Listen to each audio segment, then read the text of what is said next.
Bonjour, j'espère que vous allez bien. Moi, c'est Abdel Salim Garba, je suis expert comptable et entrepreneur, initiateur de cette chaîne Réussir au pays. Bienvenue sur ma chaîne.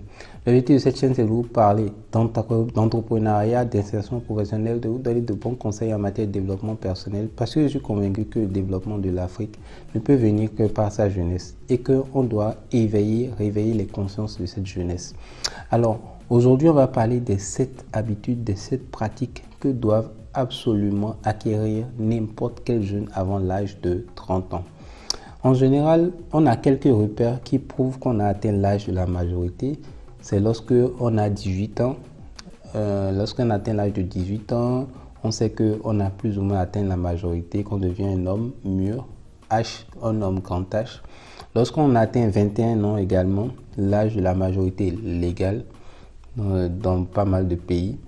Et également, lorsque on obtient son premier boulot, c'est des repères, c'est des signes qui montrent qu'on est en train de mûrir, de grandir, de devenir un homme grand âge dans la société.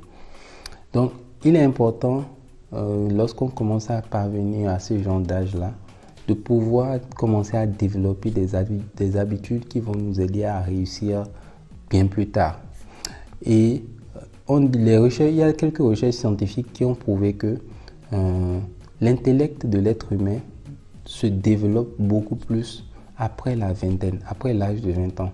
Donc, aujourd'hui, dans cette vidéo, on va essayer de je vais essayer de vous partager 7 habitudes qui sont recommandées que un jeune développe systématiquement avant l'âge de 30 ans. Bon, si vous ne l'avez pas développé et que vous avez dépassé l'âge, ce n'est pas grave, mais c'est juste recommandé pour les plus jeunes. Pour ceux qui n'ont pas encore, qui ne savent pas encore, c'est maintenant qu'il faudra commencer à les appliquer. Donc, habitude numéro 1. Ayez l'esprit d'anticipation. Un jeune doit apprendre entre 20 et 30 ans à anticiper l'avenir. Anticiper l'avenir comment? Regardez les tendances. Regardez aujourd'hui. Vous avez aujourd'hui les réseaux sociaux, vous avez YouTube, vous avez Google. Regardez quand vous êtes jeune, déjà avec 18 ans, 19 ans, 20 ans, commencez à regarder où va le monde. Regardez un peu aux États-Unis ce qui se fait dans votre domaine, dans votre secteur, dans votre niche, dans ce que vous voulez faire dans quelques années plus tard. Regardez aux États-Unis, en Asie, en Europe, puisque ces pays-là sont bien plus avancés que nous, en Afrique du Sud, au Kenya. Regardez où est-ce que eux ils en sont déjà par rapport à votre domaine. Et vous, ce que vous faites derrière, comparez maintenant. Posez-vous la question deuxièmement, une fois que vous avez fait cette veille-là, posez-vous la question localement, où est-ce que votre pays en est? Où est-ce que le Sénégal, la Côte d'Ivoire, le Bénin, etc., votre pays en est, quel que soit le pays dans lequel vous êtes? Et posez-vous la question, où serons-nous plutôt dans 5 ans, dans 10 ans? Je dirais même 10 ans. Parce qu'en général, les grandes tendances commencent, on les voit vraiment se matérialiser en moyenne au bout de 10 années. Mais ça commence petit à petit. Donc, exemple simple, par exemple, le digital. Aujourd'hui, on ne dira pas que le digital en Afrique, c'est le futur. Il y en a qui croient encore que le digital en Afrique, c'est le futur. Le digital en Afrique, c'est le présent. Si c'était le futur, on n'utiliserait pas WhatsApp. Si c'était le futur, on n'utiliserait pas Facebook. Si c'était le futur, on n'utiliserait pas Instagram. Si c'était le futur, personne n'utiliserait la monnaie scripturale, tout ce qui est mobile money et autres. Tout ça, c'est le digital. Donc, regardez dans 10 ans où nous en serons, par exemple, sur le digital et anticipez, commencez à vous préparer pour justement profiter des opportunités dans 10 ans.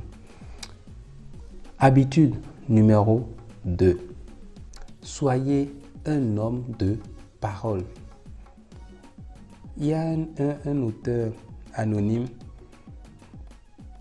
qui a dit une fois que la chose la plus attractive pour un homme, pour un jeune homme, c'est de faire exactement ce qu'il a dit qu'il allait faire. Soyez un homme de parole. Ayez l'habitude de respecter vos engagements. Ça, c'est important. Parce que si vous dites que vous allez faire quelque chose et que vous le faites, vous gagnez, vous aurez la confiance des gens.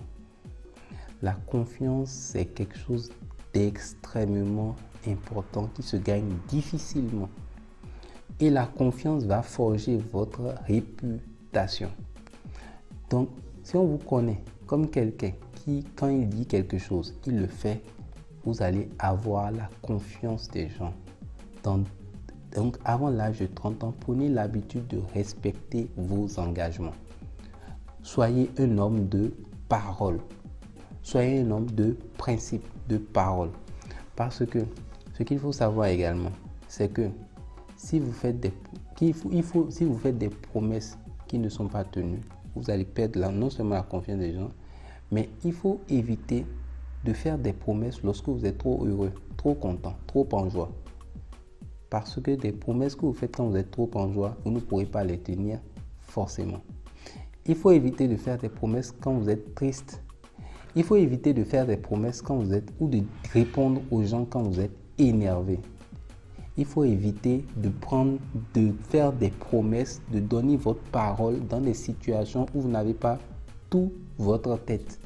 Ça, c'est très important. Sinon, vous allez faire des promesses et après, vous allez ne pas pouvoir les respecter. Même si, quand on dit soyez un homme de parole, il se pourrait qu'il y ait une situation exceptionnelle qui vous empêche de respecter votre parole. Mais que cela ne soit pas une habitude, mais soit plutôt une exception. Une fois sur 10 millions, que ce soit une exception. Si vous dites que vous allez faire tel travail pour demain, faites-le. Si vous dites que vous allez faire telle chose pour après-demain, faites-le. Soyez un homme de parole. Soyez un homme de parole. Respectez vos engagements. C'est pour ça qu'avant de promettre quelque chose, vous devez bien réfléchir, bien mûrir vos paroles avant de promettre. Si vous ne pouvez pas, sachez dire non, je ne peux pas pour tel jour, pour telle date. Ça, c'est valable dans votre travail. Moi, je l'ai vécu beaucoup quand j'étais en cabinet. Je disais souvent oui, on me demande un travail, je dis oui, pensant que je suis obligé de dire oui à tout. Non, non, si vous ne pouvez pas, vous ne pouvez pas. Donc, sachez dire non quand vous ne pouvez pas et sachez dire oui quand vous pouvez. On ne dit pas de dire non à chaque fois qu'on vous confie du travail. Non, si vous faites ça aussi, vous n'allez pas être sérieux. Mais sachez dire non en précisant les arguments concrets qui prouvent qu'effectivement, vous avez raison, vous n'êtes pas en mesure de le faire au regard de la situation, de votre situation. Donc, ne faites pas des promesses dans le vide. Sachez respecter vos engagements. Habitude numéro 3. Prenez vos responsabilités. Apprenez à prendre vos responsabilités. Lorsque vous avez des difficultés, lorsque quelque chose ne marche pas dans votre vie, lorsque vous faites des échecs, lorsque vous n'avez pas forcément une situation reluisante, ne jetez pas la faute, la responsabilité sur vos parents, sur l'État, sur quelqu'un d'autre. Prenez la responsabilité de votre vie. Assumez la responsabilité de vos erreurs. Quand vous faites quelque chose, que ça ne marche pas, quand vous êtes en équipe, que ça ne marche pas, assumez votre responsabilité. Prenez vos responsabilités. Quand vous êtes quelqu'un qui sait prendre ses responsabilités, vous allez forcément gagner le respect des gens et la considération des gens. Donc, il faut que vous sachiez prendre vos responsabilités, assumer votre responsabilité. 18 ans, 20 ans, 21 ans, prenez-vous en charge. Prenez-vous en charge. N'attendez plus tout des parents. Non. 21 ans, n'attendez plus tout des parents. Débrouillez-vous, battez-vous, réfléchissez sur comment vous pouvez vous en sortir dans la vie. Parce que les parents, ils font ce qu'ils peuvent pour nous. Nous, on doit derrière faire tout maintenant ce que nous pouvons pour leur prouver que c'est un investissement qui en valait la peine. Que les efforts ne sont pas vains. nous-mêmes, notre propre vie. Nous devons prendre notre responsabilité, la responsabilité de notre vie. Personne ne va venir nous sauver, nous aider. Non. Pensons d'abord prenons nous-mêmes d'abord nos responsabilités pour pouvoir réussir. Habitude numéro 4. Apprenez à avoir des habitudes, des routines matinales. Donc, ça veut dire quoi? Apprenez à vous lever tôt le matin, à partir de 5 heures du matin. On ne dit pas de se lever à 4 heures du matin pour ceux qui ne peuvent pas. Ayez une nuit équilibrée de 22h, 21h, 22h à 5 heures du matin. Mais apprenez à vous réveiller tôt, à 5 heures du matin, pour pouvoir commencer votre journée le plus tôt possible. Réaliser le plus de choses. Parce que si vous réveillez à 8h, à 9h, à 10h, vous n'avez que finalement que 5 heures de temps dans la journée pour réellement travailler. Si vous voulez être efficace, être productif et accomplir davantage que d'autres personnes, il faut que vous leviez tôt pour gagner plus de temps, pour travailler plus de temps. Maintenant, on ne dit pas, apprenez à vous lever tôt à 5 heures du matin. Ça, c'est une habitude à avoir, à acquérir avant l'âge de 30 ans. Ensuite, quand vous vous levez, ne commencez pas directement par travailler, non. Ayez des habitudes de méditation, priez, apprenez à prier, à méditer, planifiez votre journée sur ce que vous allez faire. Si vous pouvez le planifier la veille, c'est l'idéal parce que j'ai fait une vidéo sur les 21 moyens d'arrêter la procrastination. Il faut planifier votre journée la veille. Donc quand vous vous levez, vous priez et vous organisez, vous savez voilà comme ce que vous allez faire.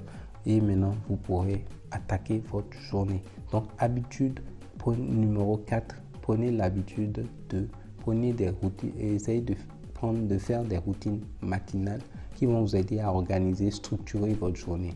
Si vous avez cette habitude-là avant l'âge de 30 ans, vous allez connaître du succès.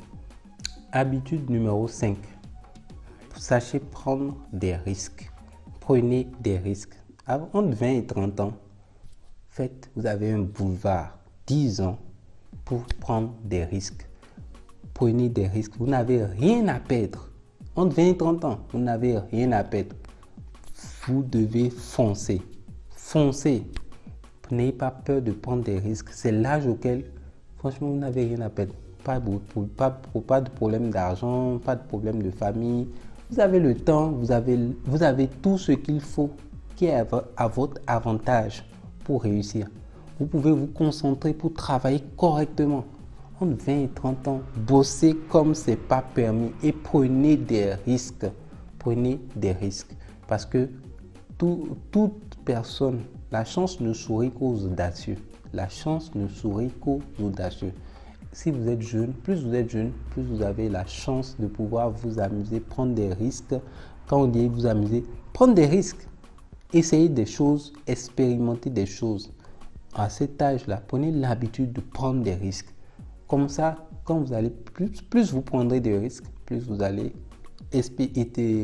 vous donner des opportunités pour justement grandir, réussir, pour vous découvrir et connaître le meilleur.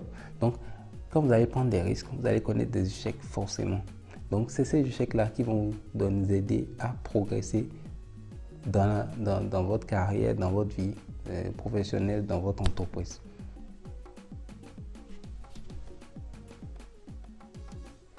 Habitude numéro 6. Sachez gérer de l'argent.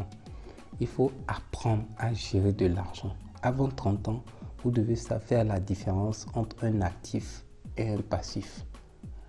Vous devez acquérir les habitudes des riches et pas des pauvres. Un actif, c'est quoi? C'est quelque chose dans lequel vous allez mettre de l'argent et qui va vous rapporter de l'argent. Un passif, c'est quoi? C'est quelque chose dans lequel vous allez mettre de l'argent et qui va mettre de l'argent et qui va vous faire sortir de l'argent. Apprenez à investir dans des actifs. Apprenez à acquérir des actifs et éviter les passifs.